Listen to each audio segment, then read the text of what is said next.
This is Radio Pakistan, and I'm your host, Javed Jadoon. Today, we are joined by President of the UN General Assembly, Her Excellency Maria Fernanda Espinosa. She is currently visiting Pakistan on the invitation of Government of Pakistan. Her Excellency Maria Espinosa is from Ecuador, and she is the fourth woman president of the UNGA. Welcome to our show, Your Excellency. Thank you for having me, and regards to all the Pakistani people that are listening to us. Thank you very much.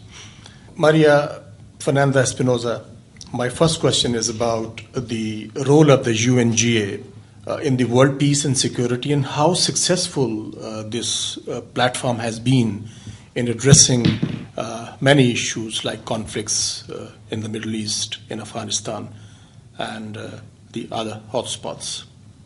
Well, first of all, once again, thank you to Radio Pakistan and the General Assembly. It's one of the main bodies of the United Nations system. It is the parliament of the organization.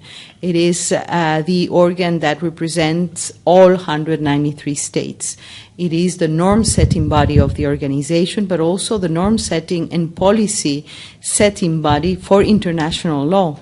The lawmaking for international law is actually crafted and made by the 193 states. Right.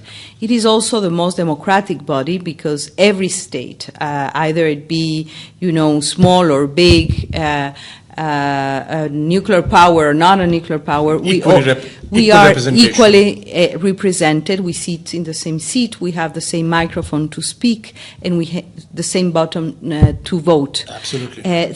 So we have, according to the Charter, a very important role to play in terms of agreement and cooperation between countries for sustainable development, for human rights, but also for peace and security. Especially on the preventive side, especially in looking at the underlying causes of conflict, especially looking at the ways, the best ways to prevent conflict, which is sustainable development, which is the fight against poverty and inequality.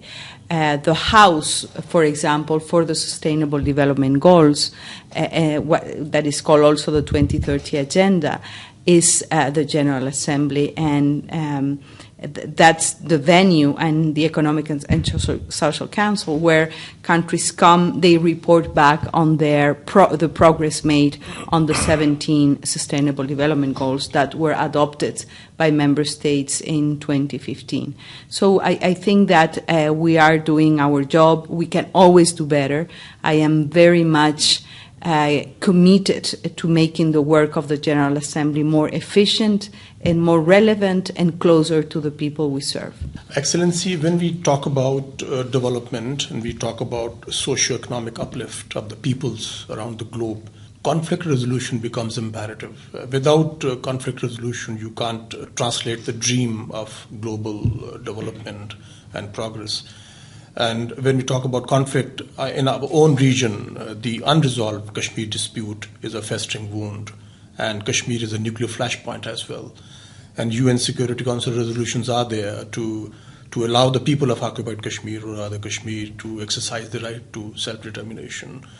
How important it is for the UNGA and the world body to address this long-standing dispute for peace and prosperity in this region, because it comprises about 1.5 billion people live in this region.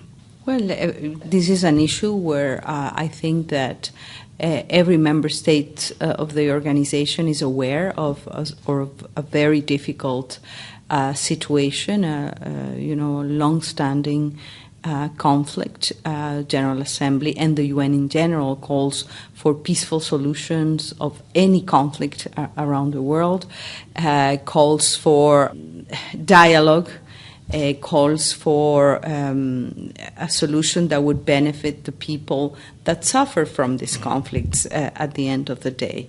The resolution on Kashmir emerged from the Security Council, and we have to say that issues of peace and security rely very much in the hands of the Security Council. It is not a universal body, we all know that, but it is under the responsibility of the Security Council. But above all, I think that conflicts need to be solved, but by the parties involved and also by the political will, and the political will to have a constructive dialogue. We called for that, and the General Assembly, and as President of the General Assembly, to call for peaceful solutions of any conflict around the world, including Kashmir. Since we are talking about the conflict in South Asia, our line of control, which is the boundary between India and Pakistan, has seen a lot of ceasefire violations, and they continue even to date.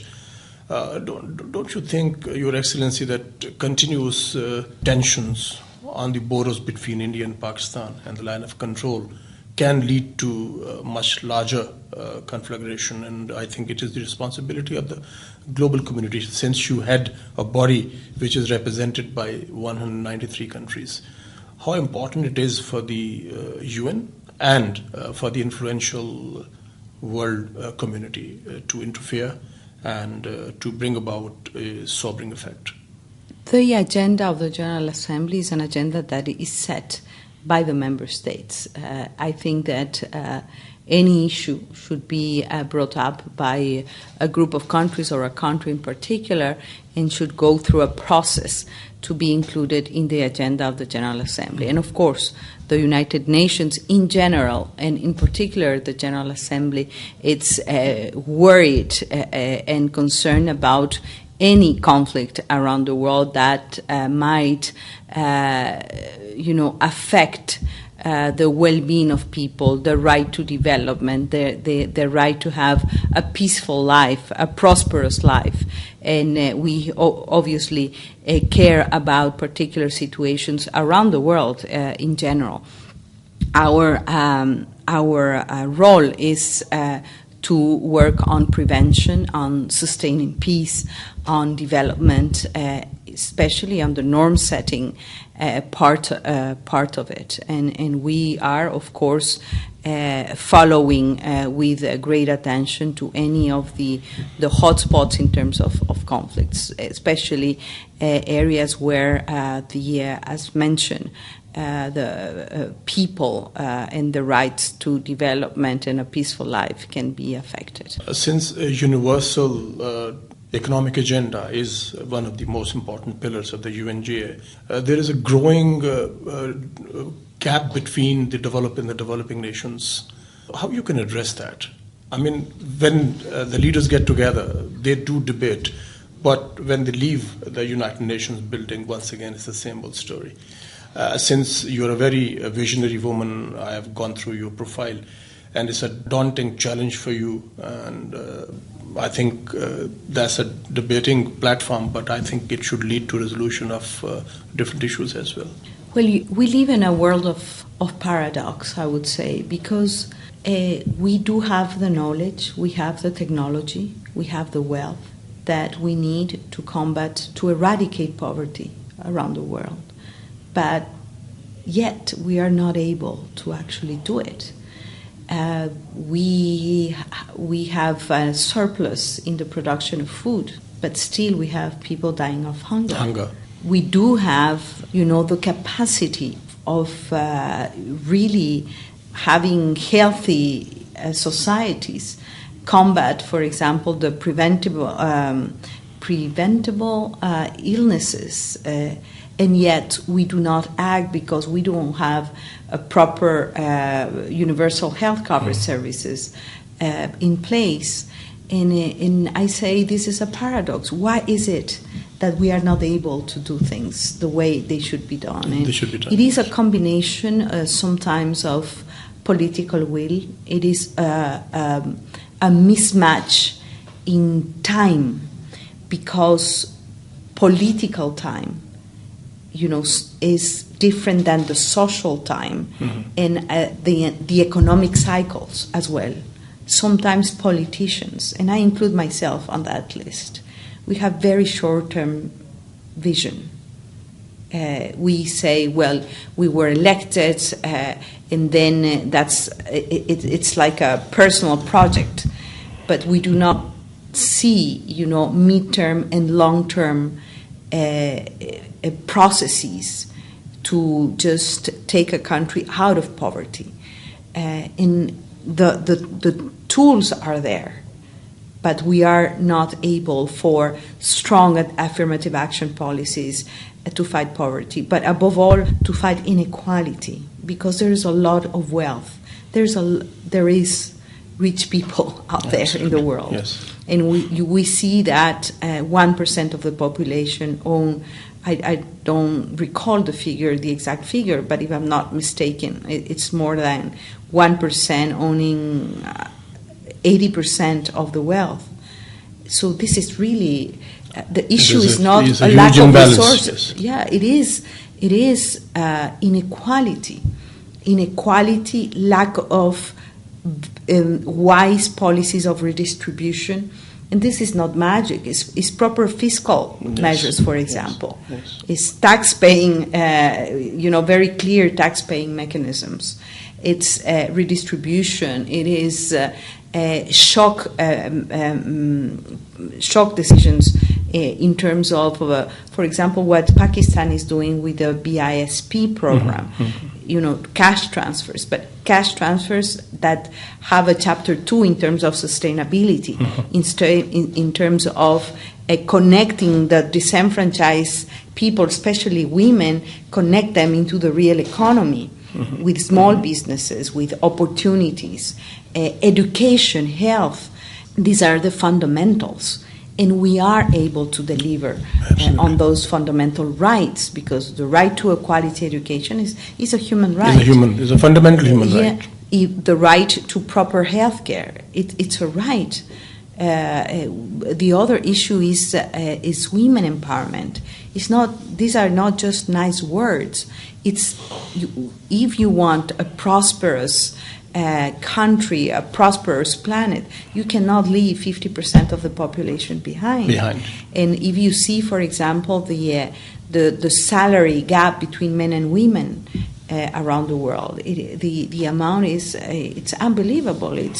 I would say it reaches close to 30%, with the same experience, with the same capacities, but then just because you're a woman, you receive 30% less of the salary, and this is really this inequality challenges is something that the UN can help put in place at the national level. Our country teams, the work that we are doing to just support countries in taking the right policy decisions. But nothing can happen if there is no political will. If there is no political class, as politicians, having a real commitment with the people we serve. And so it's a combination of factors, but I still feel that the United Nations, this wonderful framework, this survival kit, which is the Sustainable Development Goals and the 2030 Agenda, has to be, put in place. If we recall the Millennium Development Goals that were established in 2000 to 2015, we were able to meet the target on reducing extreme poverty by half. Only in China they lifted out of poverty 600 million people. That's right. So if they were able to do that, why is that in our countries we cannot do the same? Yes. Yes, we can do it if we have the right decisions in place, but also if we have co-responsibility in society, because the private sector has a very strong role to play. Civil society, universities, it's a whole of society kind of enterprise. And to top it all, media as well. Well, that they have perhaps even a more important role to play. To be able to provide information that would be helpful, that would be truthful, and to provide people with the tools to decide by themselves. If I bring you to Pakistan, you've been talking about the women empowerment, and you mentioned BISP, Benazir Income Support Program. Since it is your second day in Pakistan, and you have met the top Pakistani leadership as well. So what is your sense in terms of women empowerment in Pakistan? Well, basically, what I have seen is that there has been a lot of improvement. We see several women in high-level positions in government.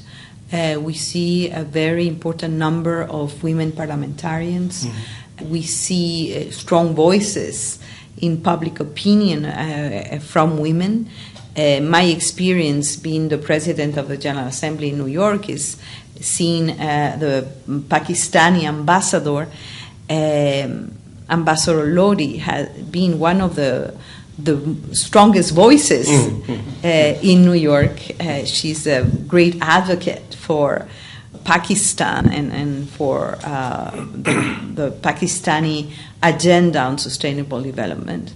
And you see that it is indeed possible, but the challenges are huge, because if you look at the poverty map, not only here in Pakistan but everywhere in the world, the victims of exclusion, of extreme poverty are women and girls. Access to education, the figures are really not very encouraging. But this is not only Pakistan; it's everywhere in the world. It's in my part of the world, in Latin America, which, embarrassingly enough, continues to be the most unequal continent in the world. Lots of wealth and very few redistribution. Yes. So there is still a lot of work to do in the economic empowerment of women, in the political space for women to be in decision-making positions, the salary gap that I mentioned, access to credit, access to decent jobs by women, quality education and for ownership girls. of their own lives. Exactly. Yes. So I think that there is progress, there is commitment, especially of this new government. I was really encouraged in my conversations with the Prime Minister, with the President, with the Foreign Minister. I see that the country is aligned towards, shaping a new future for the Pakistani people, a new future based on the combat against poverty, the combat against corruption, investment, opening up the country to tourism. This is such a beautiful country with so much diversity, so much to show to the world. So I think that the country is in the right track. We have fought probably one of the boldest fights against terrorism. Over 75,000 Pakistani civilians and men in uniform, they laid down their lives while combating terrorism. And I think what Pakistan has done, very few countries have achieved in the war against terror. How do you see that? Well, I think that it has indeed been an example. It has been recognized by the international community. And in general, the role of Pakistan in peace and security in the region. The very constructive role that Pakistan is playing, for example, in the Afghani peace process is also commendable. I think that as a peace, long-lasting peace in Afghanistan would be very beneficial for Pakistan. Because when you consider that almost 2 million Afghani refugees do live in Pakistan, that have been received with open arms and in a very generous way by the Pakistani people, then there are still around 2.5 million refugees in Pakistan. Indeed, and so that really speaks well about the country, the country's commitment to peace and security, the country's commitment to international law, and also the very successful and sustained effort of Pakistan to fight terrorism. Peacekeeping operations of the United Nations are one of the most important and successful missions, and Pakistan has contributed significantly in UN peacekeeping missions. Pakistan Army's contingents have been serving. How would you assess Pakistan's role in the global peacekeeping operations of the UN? Pakistan is among the 4 countries with the most important contributors with troops for peacekeeping. So I think that the organization is very recognizant of the contribution of Pakistan in our peacekeeping operations. It's very well respected. I think it reflects also the commitment of Pakistan to the United Nations, to the peace and security responsibility that we have as an organization. And I hope they will continue to be supportive of our peacekeeping operations around the world. Pakistan is a very strong partner of multilateralism and the United Nations. Not only because of the contribution to the peacekeeping, but also, for the very good working partnership that we have established, all these years. We have a very strong UN country team here that is working very well and in consonance with the priorities of the government to accompany the Pakistani government in their endeavors to fight poverty and inequality. So they are a very strong and reliable partner of the United Nations and of the multilateral system as a whole. Thank you very much, Maria Fernanda Espinosa. Thank you for very much. Sharing your precious views with our listeners. Thank you. Thank you so to much Radio once again. Pakistan and to the Pakistani people for the great hospitality and the warmth with which I have been received. Trip to Pakistan. Thank you very, very much.